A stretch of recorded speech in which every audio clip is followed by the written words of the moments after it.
Hey Park Avenue family, I've got some news that you need to know before we have our vote on March the 9th right here in the sanctuary. That's this Wednesday night.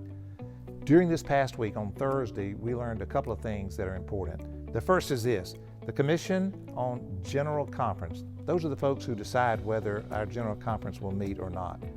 They met and they've made the decision, which they announced on Thursday, that we will not have General Conference in 2022. Instead, they pushed it down the road until 2024. Now, we could argue about whether that was the right decision or not, but it is the decision, and so that's what we have. Here's what it means for us. It means that the protocol that we had hoped would pass in 2022, which is the easiest route forward for churches that are dissatisfied with our United Methodist Church, that's not an option anymore, especially this year, and most likely not an option in 2024.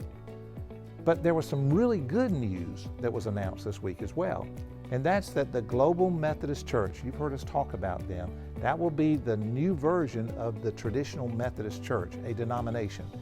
They will officially launch on May the 1st of this year.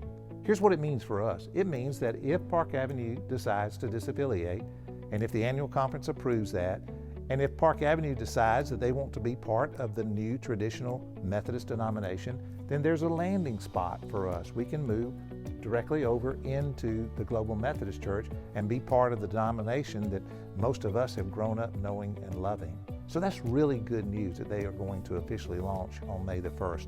Now, if you want more information about these two developments, follow the links below that you can find with this video. But here's the thing. It's important to be here on Wednesday night at 6 o'clock, right here in the sanctuary. So let me remind you what we're voting on Wednesday night. You'll remember that we have the protocol study team that has been working for some 2 years, praying and listening to God, studying and trying to understand as best we can all that is going on within our denomination. And they made the unanimous recommendation that we pursue disaffiliation. That recommendation went to our administrative council, and we met, and after listening to the presentation of the protocol study team, they also unanimously voted that we pursue disaffiliation. But the ultimate decision is the decision being made on Wednesday night. So that's what we're voting on. Let me just remind you that all members present get a vote. Here's what that means. You can't vote by proxy. You can't vote by absentee ballot. You have to be present here to vote. And so it's important that you are here. Listen, please keep praying. Please keep listening to how God is leading us. And we hope to see you Wednesday night.